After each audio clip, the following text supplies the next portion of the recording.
Fibroadenoma, yun ang sinasabing benign condition of the breast. Adenoma. Yung fibroadenoma po, meron kaming size na binabantayan bago namin i-recommenda na tanggalin. Normally, it's about 2 centimeters. But fibroadenoma po, sabi namin, pag obserba mo ng matagal na panahon, hindi naman po siya magiging cancerous in the future. Only a very small percentage of this group of benign conditions of the breast will lead to malignancy.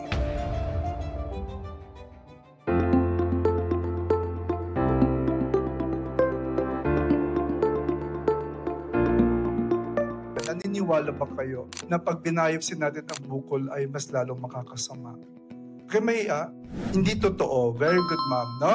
I would have to agree, hindi po siya totoo. Kasi ang biopsy naman po ay may proseso at gumagawa po niyan ay mga eksperto. Meron po kaming paraan pag binayopsy ay hindi makakasama sa pasyente pero makakabuti para sa pasyente. Kasi ang purpose ng biopsy po is para malaman natin kung ano mo ba ang klaseng bukol meron ka. Kasi not all breast lumps ay kailangan ng operasyon. May mga bukol na sa dede na pwede nating obserbahan lang. No? Hindi naman po lahat ng bukol sa dede ay kailangang galawin. Especially for premenopausal patients kasi may mga bukol sa dede ng premenopausal patients na baka related lang po sa pagme-mens natin. Niyo pala, wala akong mens. Anyway, pero pag menopausal kasi, wala na kayong menstruation. So kaya tumataas minsan yung incidence ng breast cancer.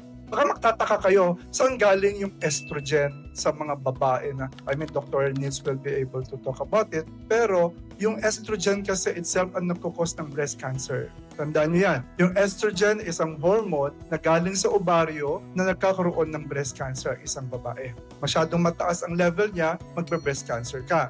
Pero sa postmenopausal, saan galing ang estrogen? Sabi nila, galing sa menyong mga inaalagang mga taba. Okay? Sa taba nyo, doon galing yung estrogen. Kaya postmenopausal, pero pwede pa rin. So ang biopsy po is very safe, done by experts, and there is indication po. Not all tumors, not all lumps in the breast should be biopsied. So sa mammogram, meron kaming guide, pag 4 and 5, yung lumabas doon, binabiopsy po namin. O sa kapa namin, kailangang i-biopsy namin. Yung number 2 question nyo po, ano nga ba yung number 2 question? Yung benign ba? Pwede maging maligno. Okay. So yung benign breast po, pag benign, dalawang klase po ang pag-usapan natin dyan. Fibrocystic, yun ang related sa pagme-mens. Fibroadenoma, yun ang sinasabing benign condition of the breast. Adenoma. Yung fibroadenoma po, meron kaming size na binabantayan bago namin i-recommenda na tanggalin. Normally, it's about 2 centimeters. But fibroadenoma po, sabi namin, pag obserba mo ng matagal na panahon, hindi naman po siya magiging cancerous in the future. Only a very small percentage of this group of benign conditions of the breast will lead to malignancy. Okay? Pero kailangan kayo ma-examine ng isang eksperto para mabigyan kayo. Depende po kasi sa kapa, depende kung anong family history ninyo, depende anong nakita sa ultrasound. We have what you call as triple assessment. Ano ba yung triple assessment? Kailangan namin malaman yung history ninyo, kailangan namin malaman yung examination namin sa dede ninyo, at pangatlo, imaging na nakita namin kung kailangan bang tanggalin yan o may risk yung bukol na yan na kailangan tanggalin or kailangan i-biopsy o obserbahan, maging cancer ba in the future o hindi. So those 3 important parts or tools that we need in order to give you a proper evaluation. So siguro corollary dun sa question ni Ma'am Fides, no? So we're talking about breast mass, no? And sinabi mo menopause, perimenopause. So nakita rin natin ang demographics na meaning hindi lang dun sa mga natatapos ng regla, dun lumalabas ang breast cancer. Pwede din sa mga hindi pa natatapos ang regla. So that's between the age of 40 or anong particular age ba yung youngest that you've seen with breast cancer? Well, I have a patient now who's 24 years old. No? So 24 lang po siya. So, dati po kasi sinasabi nila at the age of 50, that's where the incidence of breast cancer is increasing. Okay? Now, probably because of environmental factors or other factors that probably will play a role in patients, na even younger patients will develop not only actually breast cancer, we're getting also colon cancer in the young, we're also getting a lot of cancers because I deal with not only for breast po, I'm a surgical oncologist po. I deal with a lot of solid organ tumors, not only for breast. Actually, a living example is I'm so happy to see Mrs. Teng here because I will give you a story, a very short story if you don't mind.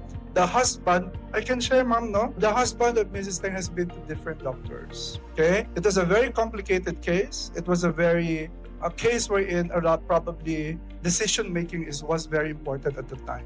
So Mrs. Teng, I talked to her. Actually, I was abroad. I talked over the phone and then we set a schedule. The plans then from the other hospital was different from what I offered to them. But fortunately, I think with divine intervention, Mrs. Teng agreed to have the care of his husband with my service. And doing well, no? What I'm trying to tell you here is that the expert opinion of oncologists in your case is very important. Kasi madali lang magpakonsulta po eh. But knowing the history and physical examination and what the patient really is trying to tell you is very important. So there's a connection between the doctor and the patient as well.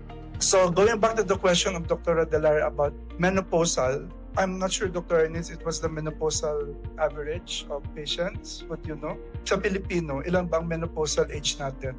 I think it's 47 until early 50s. Ayan, si Dr. is an expert in OB-GYN, no? One of the best OB-GYN in the Philippines. So we have that average, no? That average itself.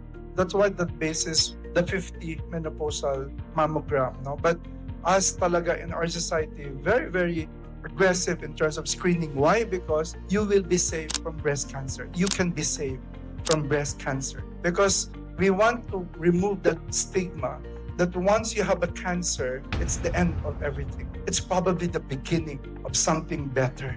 So diba? So you have to be really aggressive in screening. So I think we thank Dr. Adelara for spearheading this kind of awareness because we as oncologists, we want to get you early as much as possible because this is where we will get the best outcome in terms of treatment.